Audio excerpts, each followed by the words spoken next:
America built 48,000 miles of interstate to connect the country. But before DNA, databases, and cameras, these highways allowed killers to move faster than law enforcement could communicate. This is Interstate, Highly Deadly, and you are listening to Deadly Truths with Becca. In my first episode, I talked about Robert Ben Rhodes, the truck stop killer. And the truth is, we will probably never know how many people he really murdered, but that is exactly the point. This was a window in time. Nobody built America's interstate system thinking this will make murder easier.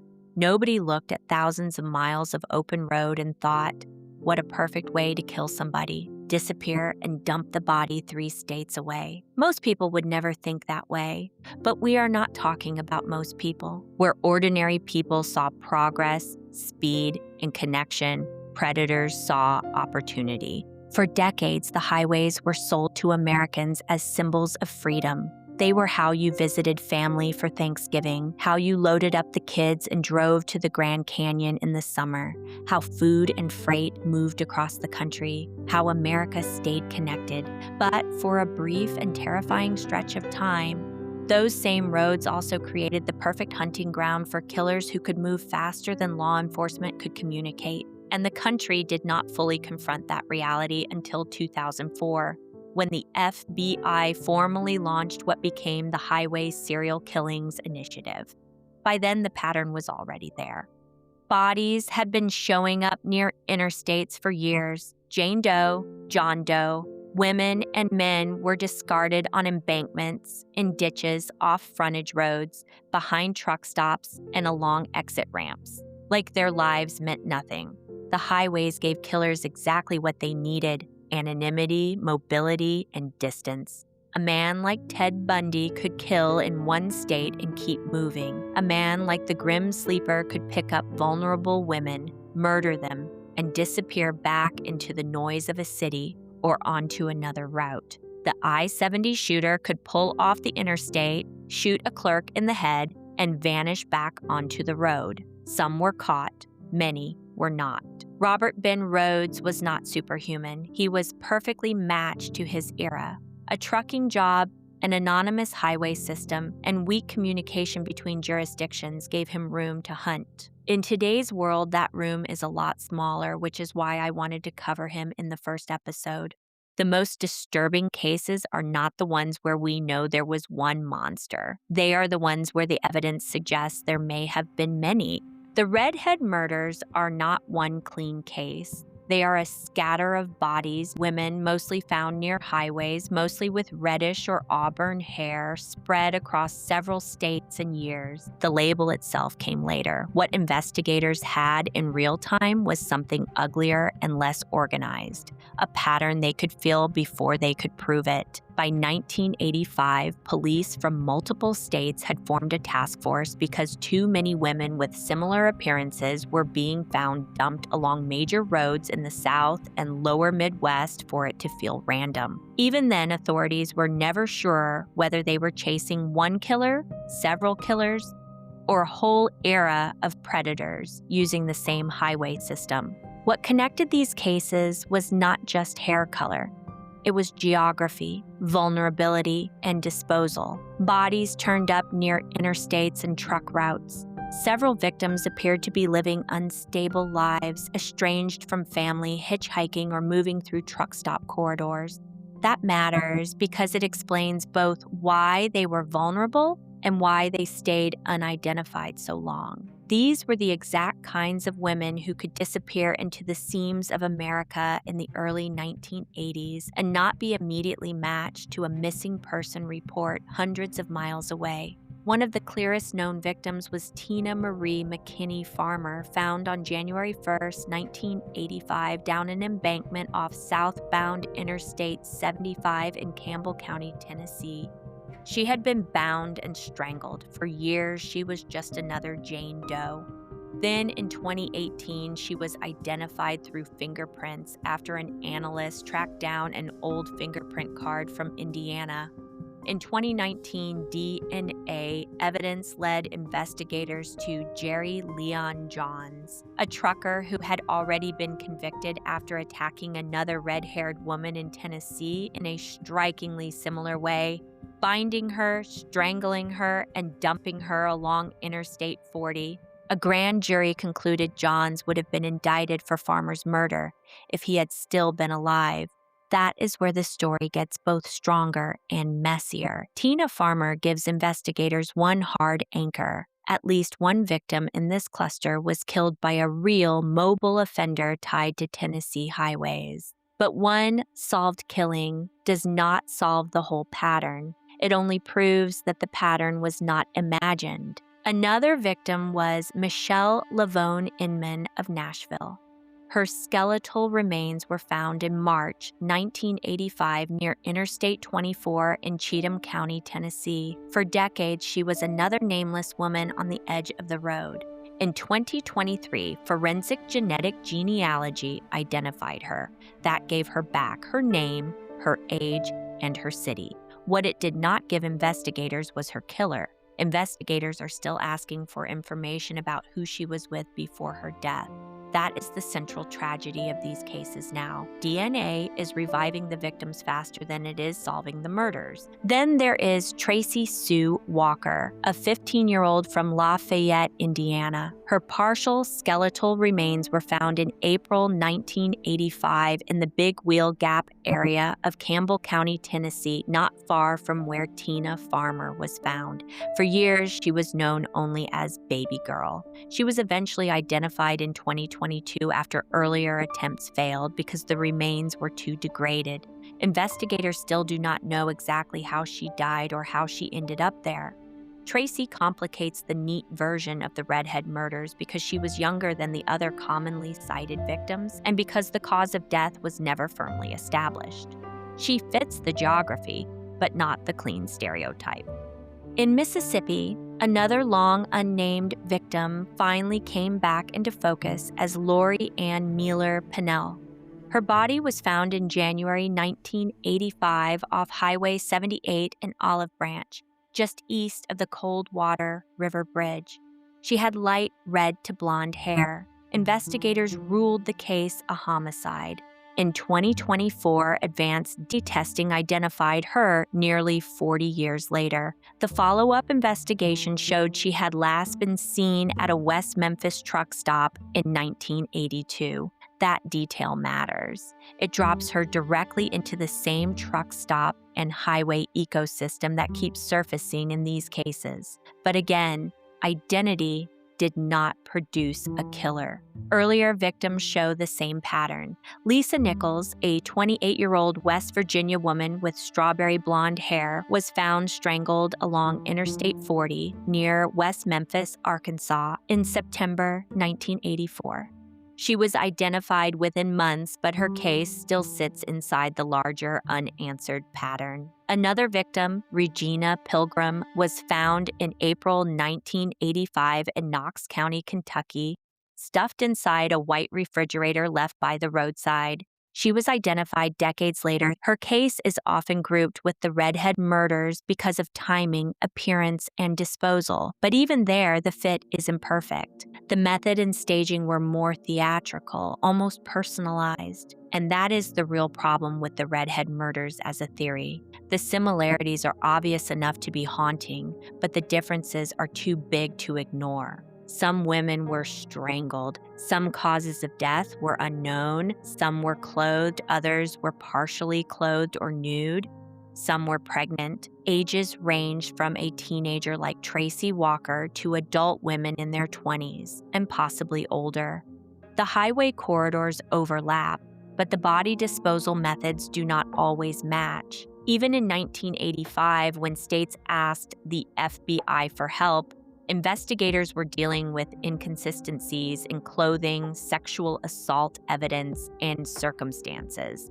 That is why the phrase Redhead Murders is useful, but dangerous. Useful because it captures a real atmosphere. Red-haired women, interstate corridors, truck stops, abandonment, and decades of namelessness. Dangerous because it can imply a single mastermind when the evidence may point to something worse. Not one monster, but multiple men exploiting the same blind spots in the same era. Even the recent research only argues there is strong evidence that a subset of victims may connect to Jerry Johns or to one shared offender. It does not prove that every case in the cluster belongs to the same hand. So what did DNA tell us? It told us these women were real. They had names: Farmer, Inman, Walker, Pinnell, Pilgrim, Nichols. They were not just sketches, wigs on foam heads, or morgue estimates. Work gave families answers that law enforcement could not give them in 1985. What could DNA not tell us? The full shape of the evil. It cannot automatically explain who picked them up, whether one trucker became many murders, whether several killers copied the same opportunity structure, or how many more women belong in the pattern but are still unnamed. It has given the dead their names back. It has not, in most of these cases, given the living the man who killed them. That is why this story still sticks. The Redhead Murders are not just about a serial killer. They are about an America that built fast roads before it built fast communication, and a period when women could vanish into the highway system so completely that even when their bodies were found, their identities did not follow them. The deeper horror is not only that someone did this, it is that for a while the country made it frighteningly easy. Red hair was rare enough to stand out. That means one of two things: either somebody was hunting a type, or America saw a rare trait, repeated often enough that it could no longer pretend the pattern was random. And the truth is, whoever killed these women could still be alive. If the person responsible was, say, in his 20s, 30s, or 40s when these murders happened in the early to mid-1980s, he would most likely be somewhere in his 60s, 70s, or 80s now, maybe dead, maybe in prison for something else. Maybe he lived an ordinary-looking life and carried this in silence for decades. That is part of what makes this story so disturbing. We are not just talking about ghosts from another era. We may be talking about a real man who walked away from this, aged out of suspicion, and kept going. But it is also important to say this clearly. Truckers are not the problem. Trucking is not the problem. My own dad was a trucker in the 1980s, and as far as I know, he was not out there murdering anybody. Most truck drivers then and now are hardworking people doing a brutal job, long hours, bad sleep, endless roads, just trying to make a living and get home. It was never the job.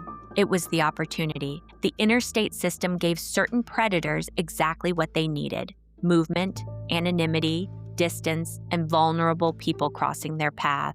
Most truckers saw a paycheck. Some sick men saw a hunting ground. And that is the difference. The road did not make them evil. The job did not make them killers. It just gave the wrong person the right conditions. So let's step back and look at another killer, one that probably wasn't a trucker by profession. He could have been, of course, but he is a perfect example of a mobile killer who loved the highway for all the wrong reasons. The I-70 killer did not need a basement, a torture chamber, or some grand serial killer mythology. He needed an exit ramp, a strip mall, and a woman working alone on a slow afternoon. That is what makes this case feel so mean, so stripped down, no theatrical nonsense. Just a man moving through the Midwest in April and May of 1992, killing 6 store clerks in Indiana, Kansas, and Missouri in under a month, then vanishing back into traffic like he was never there. The confirmed victims were Robin Fuldauer in Indianapolis on April 8th, Patricia Majors and Patricia Smith in Wichita on April 11th, Michael McMccown and Terre Haute on April 27th, Nancy Kitzmiller in St. Charles on May 3rd, and Sarah Blessing in Raytown on May 7th. Ballistics tied the murders together. The weapon was almost certainly unusual. Investigators have pointed to the Irma work ET-22 as the most probable match, while saying an Intratec Scorpion could not be ruled out. The killer was described by witnesses as a slender white man, roughly 5 feet 7 inches to 5 feet 9 inches, with dull or reddish hair. In 2021, police released age-progressed sketches and said that if he is still alive, he would now be roughly in his 50s to 70s. And here is the part that matters. Police still have not publicly identified a real named suspect in the I-70 killer case, not a confirmed one, not a guy they can stand behind. There are theories, profiles, and arguments, but no official answer. What investigators do seem to believe is that he was organized enough to work a routine, mobile enough to move fast, and familiar enough with retail timing to know when these little specialty stores would be quiet and vulnerable. One profiler, as relayed by journalist Bob Cyphers, believed the murders may have functioned almost like a fantasy ritual for him, planned in advance, quickly executed, then over in a rush. The same reporting also notes investigators' belief that he may have had an emotional attachment to that oddball old gun, possibly because it came from family. That profile makes more sense than the Hollywood version. This does not look like a drifter just randomly snapping. It looks like somebody who understood rhythm. He appears to have worked the highway like a musician who only knew one ugly song and played it over and over. Drive, exit, scan, enter, kill, leave, minimal conversation, minimal theft, no sexual assault, no prolonged scene, no chaos. Just a fast, intimate execution in places society barely notices. Shoe stores, bridal shops, craft and gift stores. Places coded as soft, safe, feminine. Places people walked into because they needed a pair of shoes or ribbon or wedding supplies, not because they expected to die under fluorescent lights. The play-by-play based on the pattern is brutally simple. He likely cruised near interstate access businesses until he found the right setup. Small store, thin foot traffic, one clerk alone or mostly alone, easy exit back to the road. He goes in looking ordinary enough not to trigger instant alarm. Maybe he browses for a second. Maybe he asks a question. Maybe he waits until the clerk turns, bends, walks toward the back, or lets him close the distance. Then he shoots, usually in the back of the head. In at least some cases, the victim wound up in a back room or rear area, which suggests either he moved them there or exploited the layout once they were out of public view. Then he takes a tiny amount of cash, if any, and leaves. That tiny theft matters because it makes the robbery look almost like stage dressing. The money was never the point. It was cover, or habit, or just something to do with his hands after the real act was done. The Wichita bridal shop murders show how close this thing came to becoming even worse. Investigators believe the killer may have assumed only one woman was inside. Instead, Patricia Magers and Patricia Smith were both there after closing, waiting for a man to pick up a cummerbund. That customer arrived and reportedly came face to face with the killer, who had a gun and told him to come to the back. The man refused. The killer told him to leave. It is one of those moments that chills you because it suggests the murderer was not improvising in panic. He was managing the scene, adjusting on the fly, still trying to keep control. Cold, functional, no movie monster speech, just Midwest death with the volume turned low. The case also explains why people still argue over who he must have been. Some think he had to be a salesman, delivery driver, or someone whose life naturally put him on the road. Maybe, but there is no public proof of that. What we can say is that he understood geography. Police came to believe one man committed the crimes because the same gun kept reappearing across multiple states in a matter of days. That tells you he was comfortable moving, comfortable navigating, and comfortable disappearing into an America that, in 1992, was a lot easier to hide inside. And that is why this probably would not fly the same way now. Not because evil got tired. Evil never gets tired. But the environment changed. Investigators on the revived task force specifically pointed to advances like touch DNA as a reason to reopen the case. And federal guidance today emphasizes collecting body swabs and trace evidence because it can matter in homicide work.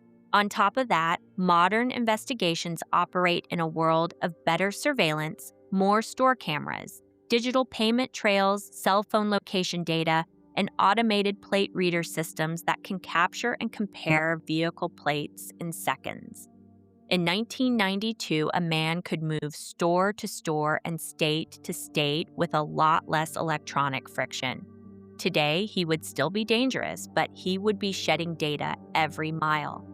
That does not mean he would be caught quickly. It means the old trick: get off the highway, kill in 20 seconds, get back on the highway, become just another car under a washed-out Midwestern sky would be harder to pull off clean. Back then, he hunted in the seams of ordinary life.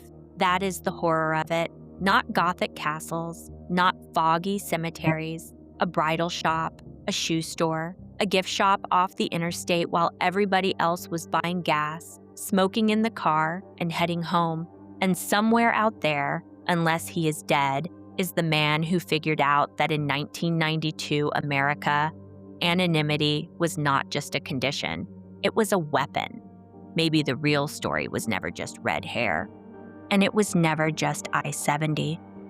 Those were the details we could see: the label, the route, the pattern, the parts that made chaos feel organized enough to name. But underneath all of it is something colder. Women and men moving through ordinary America, working, hitching rides, trying to survive, trying to get somewhere, trying to build a life, were disappearing into spaces the country barely noticed. Highways, exit ramps, small stores, truck stops, back roads, places built for movement, not memory. We should understand that it is not that every case is connected. Not that every redheaded victim belonged to one killer, not that every road led back to the same man.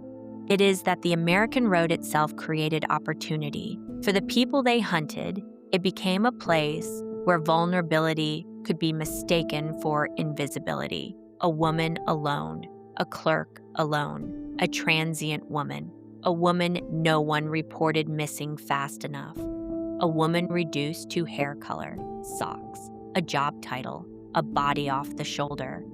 And that is what should bother us. Because the most frightening men in these stories did not need genius. They did not need a dungeon or a master plan. They just needed a system full of gaps. Gaps in policing, in technology, in media attention, in how this country valued certain people over others. And that is the part people still do not fully grasp. This is not just about the killers we know. It is about the ones we do not. The ones who were never identified, never connected, never caught. It is about the decades between the birth of the interstate system and the early 2000s, when the number of unidentified bodies found near American highways became impossible to ignore. Now, DNA is finally giving some of those victims their names back. We are starting to learn who they were, where they came from, who loved them, what kind of life they may have been trying to build before it was cut short. But even now, in so many of these cases, we still do not know who killed them. The dead are beginning to speak, but for too many of them, the person who put them there is still a ghost. We do not see bodies turning up along highways the way we did from the 1960s into the early 2000s because the world changed. DNA changed it. Cameras changed it. Cell phones changed it. GPS changed it. These predators lost the anonymity they used to depend on. They can still kill, but they do not get the same long runway they once had. So now I ask a scary question. The highways stopped being anonymous, but the killers didn't stop existing. And that's precisely the unsettling implication. If America had that many bodies turning up near highways over that many years, then no, it was not one monster in one truck. It was likely a mix of serial killers, one-off killers, opportunists, domestic offenders disposing of bodies, and highly mobile predators using the same road systems. The pattern was bigger than isolated local cases. What law enforcement is really saying is not, there are hundreds of serial killers hiding in America. It is more blunt than that. A non-trivial number of people are capable of killing under the right conditions, and for a few decades, the highway system gave some of them anonymity, distance, and jurisdictional confusion. On the statistics side, there is no clean official number for how many highway killers existed because the database is an investigative tool, not a census. But the public figures are still telling, reporting hundreds of victims found near highways and hundreds of possible suspects, which points to a broad pool of offenders rather than a handful of famous names. In older reporting, the initiative described more than 500 victims, and later FBI reporting described more than 750 victims and nearly 450 suspects in the database. And serial killing overall really did decline. Researchers cited by Northeastern say the number of active serial killers in the U.S. has fallen sharply from the peak decades of the 1970s and 1980s, with major reasons including more incarceration, less hitchhiking, more surveillance, and better forensic tools. CODIS also helps link serial violent crimes to each other and to known offenders, which cuts off the old pattern of someone killing repeatedly without being connected. So then we are left asking a more honest question. Where are they? All these killers. If they existed back then, these same types of people exist now. But, and here's another creepy idea to consider, they were never all the same type of person to begin with. Some were caught, some died, some aged out, some are in prison for other crimes, some probably killed once or twice and were never identified as serial offenders. They never will be. Think about that. Maybe you met one, maybe you shook hands with one, or shared a drink with one. Maybe one was a friend of yours, or even a relative. And some would-be serial killers today likely get stopped earlier because the world is much less anonymous than it was in 1978. The highways did not create killers. They revealed how many were already out there. People who, given distance, darkness, were willing to turn the open road into a dumping ground. It was never just a few monsters. It was a whole era that made murder easier to hide. That is truly mind-boggling and disturbing. It says human beings are way less safe, noble, and evolved than we like to pretend. Most people are not killers. That part is true. But history makes something else brutally clear. Under the right terms, a small percentage of people will do dreadful things if they think they can get away with it. Give them secrecy, vulnerable targets, distance from consequences, and a system too slow to catch up, and some of them will absolutely use it. That does not mean humanity is doomed. It means civilization matters more than people want to admit. It means laws matter, databases matter, cameras matter, communication between police departments matters, social norms matter. The reason fewer of these predators thrive now is not because human nature suddenly improved. It is because the environment got less forgiving. So, what does it say about the human race? It says two things at once. First, a lot of evil is opportunistic. Not everybody who could harm someone will, but some people absolutely will when the structure around them is weak enough. Second, human beings are also the species that built the tools to fight back. The same society that created highways also created DNA forensics, victim databases, and cold case identification. We made the mess, and then we built better ways to expose it.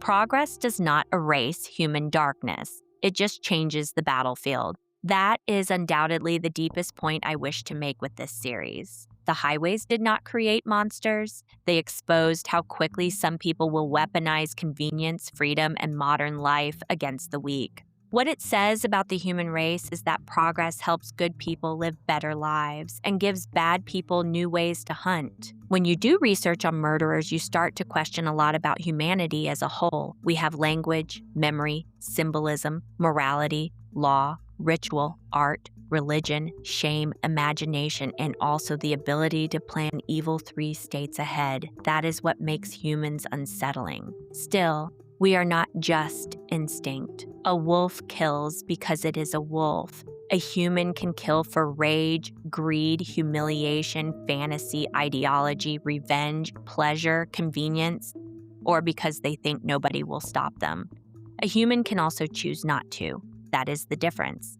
So if you ever find yourself asking, like I have after researching all this highway murder stuff, whether humans are basically beasts underneath the clothes and traffic laws, kind of, but worse in some ways. Animals usually do not build systems, then figure out how to exploit those systems for cruelty. Humans do that.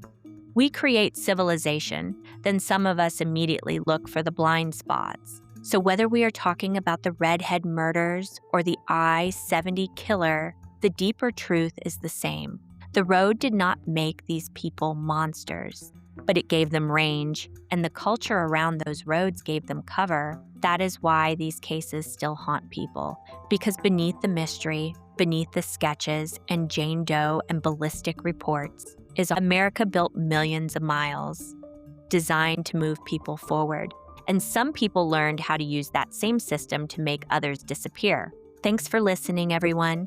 Please don't take rides from strangers, and follow, rate, or share on whatever platform you are listening. And remember, the past isn't dead. It's just walking the shoulder after dark.